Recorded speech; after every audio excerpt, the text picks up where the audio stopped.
E aí, amados e amadas, a gente tá começando mais um 6 Mais sobre o BBB. E hoje a gente vai falar dos 6 maiores estrategistas que passaram aí por essas 16 edições. Pode rodar a vinheta.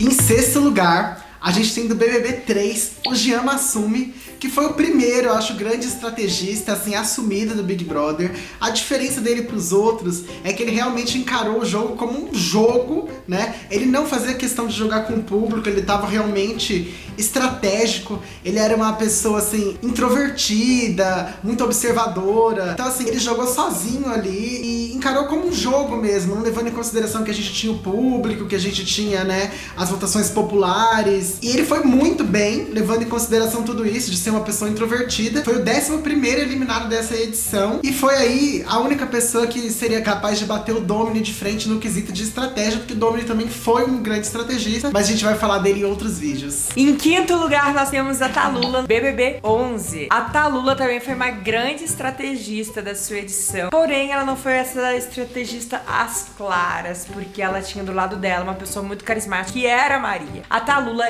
espertamente, na primeira semana, juntou-se a Diana, que é uma feminista. Então, elas formaram um squad feminino ali dentro daquela edição, que mulheres não votariam entre as mulheres. Eu acho que isso também tem a ver com a edição, porque levou a falar sobre o... foi a temática dessa edição, sobre o machismo contra o feminismo. E o legal de falar dos estrategistas é que geralmente eles são pessoas muito próximas do campeão, mas dificilmente eles ganham, né? Dificilmente eles ganham. Geralmente o campeão, ele tem alguém que pensa por ele, mas acaba ganhando o mais carismático e não o mais inteligente. E o público não gosta muito dessa pessoa que tem toda essa estratégia, acha que é a pessoa meio fria, tá jogando com os outros. E a Talula, na edição, então, como eu tava falando, ela fez um jogo todo articulado entre as mulheres, e ela criou até o trio das pretinhas, que era ela, a Maria e a... como que era o nome dela? A Jaque. E a Jaque. Ela até formou um casal que depois, né, quando saiu da casa, nem durou muito tempo esse casal, pra você ver quão estratégica ela foi. Mas ela não chegou nem tão perto da final, foi eliminada no meio do programa, mais ou menos, né? Porque o público não gostava dela. E falando aí de grandes mulheres estrategistas, em quarto lugar a gente tem a Ângela, do BBB 14. A Ângela também aí foi uma grande cabeça da competição. Diferente da Talula, ao invés de jogar com as mulheres como aliadas, ela jogava com os outros homens da casa. Isso é muito comum em outros realities. Eu não sei se vocês assistem, mas existe um tipo de jogo de mulheres sedutoras que usam os homens a favor do seu jogo. Foi isso que a Ângela fez. Ela conseguia controlar os homens, ela conseguia se fazer de vítima, né? De coitadinha, de frágil, aquela coisa do sexo frágil. E ela usava isso muito em benefício dela. Ela, através disso, ela conseguiu ir muito longe na casa. Ela controlou o Júnior, ela controlou o Cássio, ela controlou o Marcelo. Só ali ela já tinha 3 votos, meu bem. Colocou a Letícia como inimiga dela, que elas eram muito parceiras. Ela acabou com o jogo da Letícia. Acabou com o jogo da Letícia. E a Ângela era boa de lábia. Então ela foi conquistando dentro da casa, ela fez o jogo bom dentro da casa, mas aqui fora o povo metia o pau nela.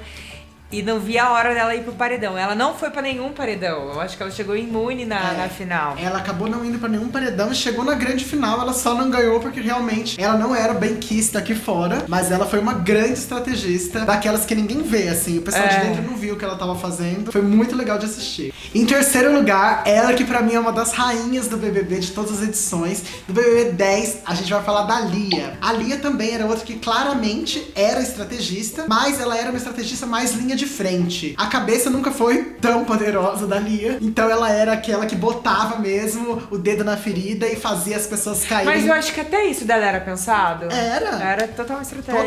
Totalmente. Cabe destacar aqui da Lia, que ela tinha várias habilidades, e ela tinha a leitura labial, que foi maravilhoso. Ela conseguiu desmascarar o jogo da Tessália, que talvez pudesse aí ter despontado como uma grande estrategista da edição dela, né?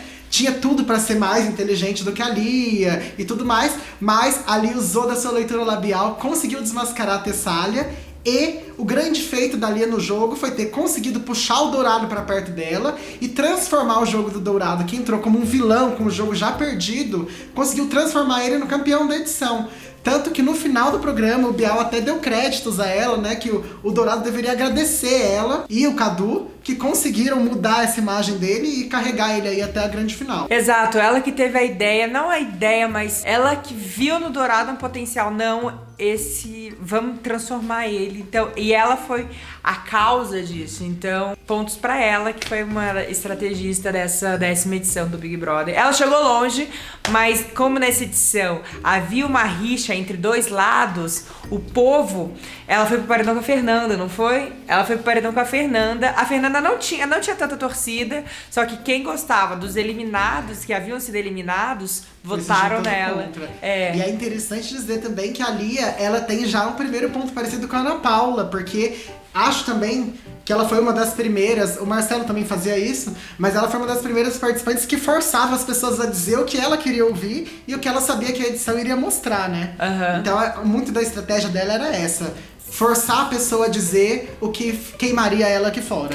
E saber, eu acho que uma dessas grandes... Bial até fala, dentro do Big Brother você tem que ter um olhar assim, até mesmo intuitivo, de saber quais pessoas você pode jogar. É igual na vida da gente, você sabe que qual pessoa é a mais fraca, isso e aquilo, e você vai puxar dela, não é? Por exemplo, abrindo um parênteses pra essa 16ª edição, a Ana Paula sabia que do Renan, ele era um frouxo, isso e aquilo. Que ele ia perder Exatamente. Então era assim com a Lia, por exemplo, com o Eliezer na edição dela. Exatamente, maravilhoso.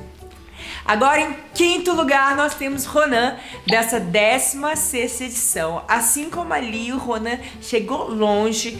Há quem defenda o Ronan. Não tô falando que ele era vilão ou algo do tipo, antes de você deixar aí nos comentários. Mas o Ronan, sim, foi um grande estrategista. Desde a primeira semana até onde ele chegou. Por exemplo, na primeira semana ele já queria formar ali a Macholândia, junto com o Daniel, os outros lá, o que não deu muito certo, mas ali já mostrava que ele era estrategista e ele falava, eu vim aqui pra jogar e é isso que eu tô fazendo, pra jogar. Com o passar do tempo, quando ele viu que o jogo foi tomando outros rumos, as pessoas se botaram contra ele ainda continuou com a tática, eu sou jogador. Mas foi quando Ana Paula, no papel de Lia nessa edição, estendeu a mão e falou, não, vem pra cá. E o que o Ronan fez espertamente, usando a cabeça, eu tenho potencial sobre Ana Paula. Não potencial de manipulação, mas eu posso mostrar pro público uma ideia que talvez não é a minha. Vocês lembram do Pequeno Príncipe que ele lia? Vou ser o Pequeno Príncipe que vai ajudar a Rosa. Olha as referências. Maravilhoso, né? Por exemplo, esse cuidar dele das pessoas, as pessoas ficavam bêbadas, ele pegava... Sim. Pra mim isso aí era total estratégia. Sim. Pode ser que seja, eu sou assim, mas pra mim era estratégia, eu sei que vai ser mostrado na edição que eu vou estar cuidando. E ele merece também esses créditos porque foi alguém que conseguiu se reinventar ali, né?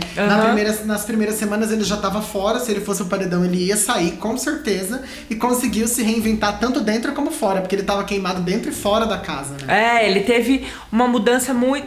Gente, que pessoa que entra no Big Brother odiada e sai amada? É muito difícil acontecer isso. E pontos pra ele, que chegou em 3º lugar, só perdeu porque foi pro paredão com a Monique, a ganhadora da edição. Em primeiro lugar, gente, um pouco controverso, mas a gente tem que assumir. Em primeiro lugar, a gente tem o Max do BBB 9. Por que o Max tá em primeiro lugar? Por quê? A gente também não gosta tanto do Max assim, mas a gente tem que assumir que ele foi um grande estrategista. Como a gente já disse aqui em vídeos anteriores, a gente já falou dos casais. E a gente tem um vídeo da semana passada, falando sobre os campeões, que você também pode assistir, lá tem sobre o Max. É verdade. Como a gente já ressaltou aqui em outras vezes, o Max, ele entrou na casa com o jogo todo articulado aqui fora, já com o casal formado, e já conhecendo ali grande parte dos participantes através da rede social que teve naquela edição para escolher os participantes, né? Então ele já entrou ali com um joguinho formado, com a ideia do casal, com a ideia do que ele ia fazer. Tudo que ele fazia era calculado. Todos os movimentos, todas as falinhas, os bordõezinhos que ele formou, o maximize, se minimize, as tatuagens, era tudo formado para fazer um joguinho bonitinho aqui fora. Ele até falava, eu não penso, porque muita gente fala assim, às vezes a gente esquece que tem câmeras. Ele falava, eu tenho eu sei 24 horas que tem câmera, sei 24 horas que estão me gravando. O que significa? A pessoa não entra, não sai desse personagem que ela própria criou. Tanto é que surgiam boatos de que o Max era gay, era isso, era aquilo, mas ele se manteve lá no personagem dele. E ele entrou na casa já sabendo, como ele disse, por causa que tinha as redes sociais, já sabendo o ponto fraco e o ponto forte de cada participante e o que ele podia tirar ou colocar de cada um. Tanto é que ele já se formou com o Flávio, uma dupla de amigos, desses amigos loucos que conquistam o público. Sim. Ele já se colocou contra a Ana, que era totalmente emoção, e ele falava, não, eu sou sendo racional, eu vim aqui pra jogar, eu sou racional. E sempre foi um jogo muito claro, então o público sabia do que ele tava fazendo. Sem contar que, diferente do outro lado da casa, ele levou o lado B todinho no bolso ali, né, na competição inteira. O lado A não era tão unido assim, não existia essa manipulação toda.